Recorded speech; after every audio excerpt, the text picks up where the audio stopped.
You ever stop and think about how some words just do more than others? They seem super simple, but they're absolutely packed with meaning.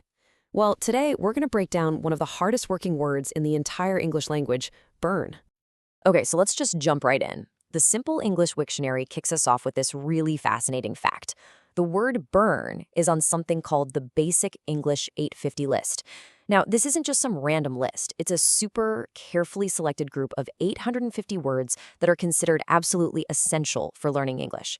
So, right off the bat, we know this word is a real heavy hitter. And that, of course, leads us to the big question for today's explainer. What does it actually mean for a word to be basic? Is it just about being common, or is there something, deeper going on here? Let's find out. To get started, we've got to peel back the first, most obvious layer. The main job of the word burn is to be a verb.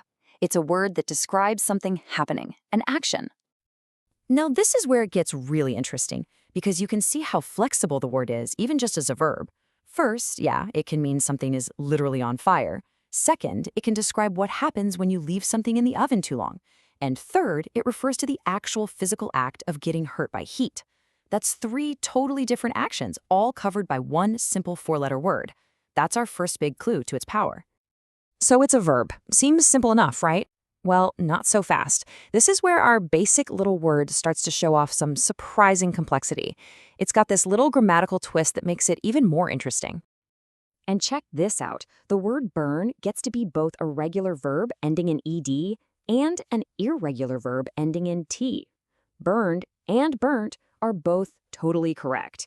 That kind of dual identity is pretty rare, and it's just one more layer of usefulness that makes the word so darn adaptable. But the word's efficiency doesn't even stop there. We've seen it can describe an action, but what's really cool is that it can also describe the result of that action. So get this, burn also works as a noun.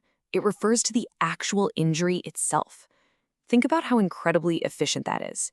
The same word describes the cause, I might burn my arm, and the effect, the burn on my arm hurts. That kind of word economy is a huge sign of a truly powerful word. And this noun form is like the perfect building block.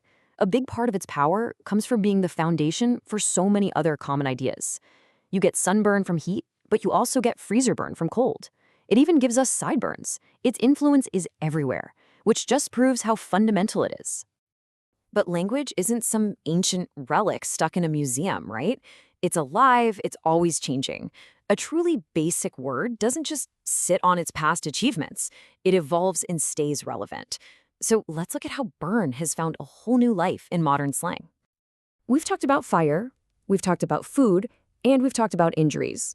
But I'm willing to bet you've also heard someone talk about this kind of burn. Oh yeah, the comeback, the witty insult. It's such perfect slang, isn't it? It just perfectly captures that same feeling of a sharp, stinging impact, but it's done with words instead of heat. This just goes to show you that the word's power isn't just functional, it's cultural too. It's always adapting to help us express new ideas. Okay, so let's tie all of this together. We started off by asking what really makes a word basic, and after seeing everything burn can do, I think we've got a pretty good answer. Remember this number? 850. That's it. That's the entire list of words considered essential for communication in basic English. To make it onto a list that small, that exclusive, a word has to be an absolute powerhouse. And burn is absolutely a powerhouse. It's a super flexible action, it's an efficient noun, it's got its own special grammar rule, it's the foundation for a bunch of other words, and it's still alive and kicking in modern slang. So what makes a word basic? It's not just that it's simple, it's that it's versatile, it's powerful. And that kind of brings us to a final thought. Burn is just one example. Our language is filled with these quiet little workhorses. So the next time you use a simple word, just take a second to appreciate it. What other powerhouses are hiding in plain sight, doing way more work than we ever give them credit for?